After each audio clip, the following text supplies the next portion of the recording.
Hi guys, Dr. YouTube here. A lot of you guys ain't gonna like this video, but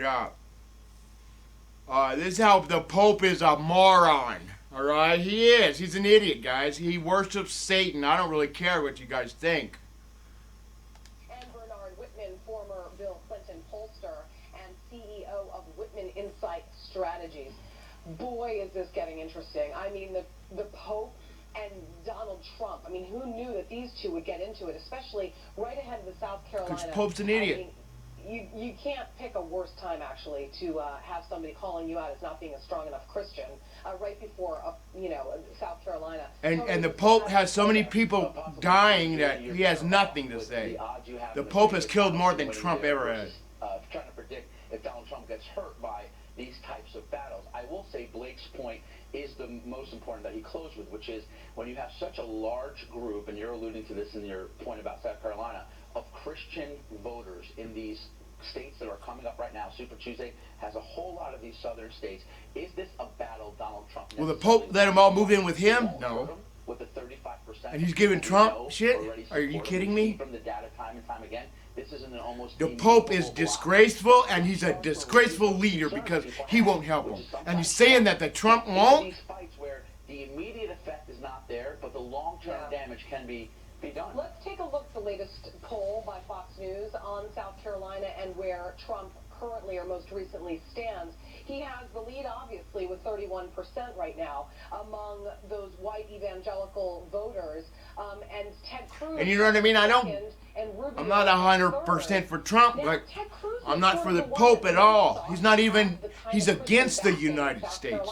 What happened with Cruz? I mean, why is it, Bernard, that Ted Cruz is not getting those votes when he is a profound Christian, as everybody refers to him? I think he got trumped. I mean, there's no question that Donald Trump's attacks over and over and over on Ted Cruz and Rubio's follow-on attacks on Ted Cruz basically suggesting that he's a liar, he's dishonest, he can't be trusted. His campaign practices sort of... Are you talking about the Pope? That this guy is not someone that is nice, you can really get along with, have really hurt him. And I think that... And they won't talk shit about the Pope, I think the near-term Islam or we have to remember, in South Carolina, the Pope and how many people he's killed. Only about 7 or 8% of the state are Catholics, and from what I gather, evangelicals have a bit of a different take on Christianity than the Pope does. Right. So I don't think in the near term it's going to have an effect. But remember, because the Pope works with Satan.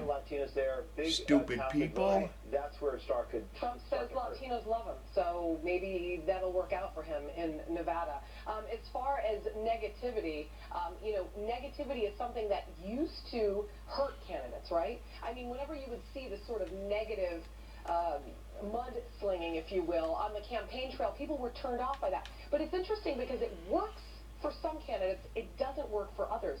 What is with that? Well, two things. Number one, it goes toward the authenticity of the candidate. So, for example, if Donald Trump is doing something negative, as we see, most people actually think he is being the most negative in some of these recent polls. Here it says 47% believe that Trump has treated other candidates unfairly, yet he still... It hurts at least because they don't believe news people like you, lady.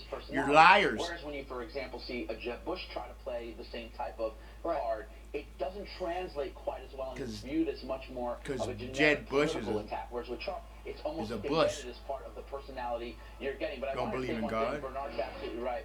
The long-term I guess he does, but they worship Satan. We know is essential, particularly in the general election, particularly as this campaign moves to Pennsylvania and the Rust Belt. I don't think we can necessarily assess at this point, but Donald Trump is picking a whole lot of fights with people he doesn't need to be picking fights with. Bernard, real quick, I'll give you the final word. I think that it shows Donald Trump can just about do and say anything. His base doesn't seem to care. And it's sort of amazing because here's a guy who basically has proposed $15 trillion in addition to government spending, and his people, supporters that rail against the government, don't seem to mind. All right. Tony Sayegh, Bernard Whitman, thank you both for coming in. Thank you, Julie. Thanks, Hillary. Now, with just 48 hours until South Carolina voters make it official, we've got more evidence that Donald Trump will be the winner, at least there. Brand new Fox News. We'll go here because... Fox team coverage this morning on See, the Pope is nobody, guys. There's nobody should be put up like God. South Carolina in the feud between the leader of the Catholic Church and the leading candidate for the Republican Party. Good morning, Doug. Good morning, Doug. Morning. Abby. Morning, Heather. This latest Trump controversy is raising a lot of speculation about what kind of effect it may have on the South Carolina primary, less than 24 hours away now. Keep in mind that only about 10% of South Carolinians are Catholic, and there are some who speculate Yeah, this Pope, go back to may actually Poland. help Trump because it actually refocuses attention on what is arguably one of the most important issues, or the most important issue of his entire campaign season. That is building the wall along the Mexican border. Here is the Pope's comment that sparked the conflagration. He's an idiot. Who thinks only about building walls And this guy got walls all the way around the Vatican. is not Christian. So he's not This is Christian. not the gospel. So he just said that. Satanic. Now watch it as you see Donald Trump's initial reaction to this. He did something very uncharacteristic. He read from a written script, perhaps suggesting that this is something he had to wade through very, very carefully. No leader, especially a religious leader, should have the right to question another man's religion or faith. Huh. Well, Especially when they feed all sorts of false information into Huh. them. They're using the Pope as a pawn, and they should be ashamed of themselves. That's the Mexican government. They should be ashamed of themselves for doing so. Amen. Especially when so many lives are involved, and when illegal immigration is so rampant. For Trump's rivals, all struggling to gain some traction against his big... and they're all good. This raised from something that was just another distraction from them, it diverted from their messaging to something that they too had to wade through very, very carefully.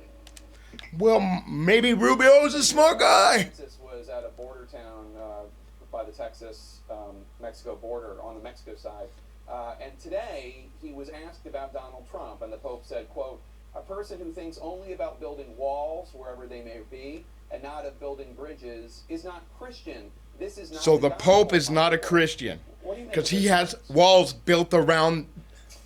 Well, a couple things. Number one, I think the Holy Father recognizes, or should recognize, and I believe he does, how generous America is. And we accept every year close to a million, or over a million people every year as permanent residents. Well, with the Pope, No no, other the country Pope's in an the world idiot. even comes close. So when it comes to accepting both refugees and immigrants, no nation on this planet is more welcoming, more open, or more compassionate than the United States. Well, will Poland take We also him? have Nope, the right because to have he's a system not of Christian. laws by which we choose who gets to come in, when they get to come in, and how they come in. Sovereign countries have a right to do that. Yeah. So there's a balance here between being compassionate but also being responsible, especially in a world where today radical jihadists are seeking to use the immigration laws of countries to infiltrate killers I agree with and Rubio, fighters yeah. into foreign countries.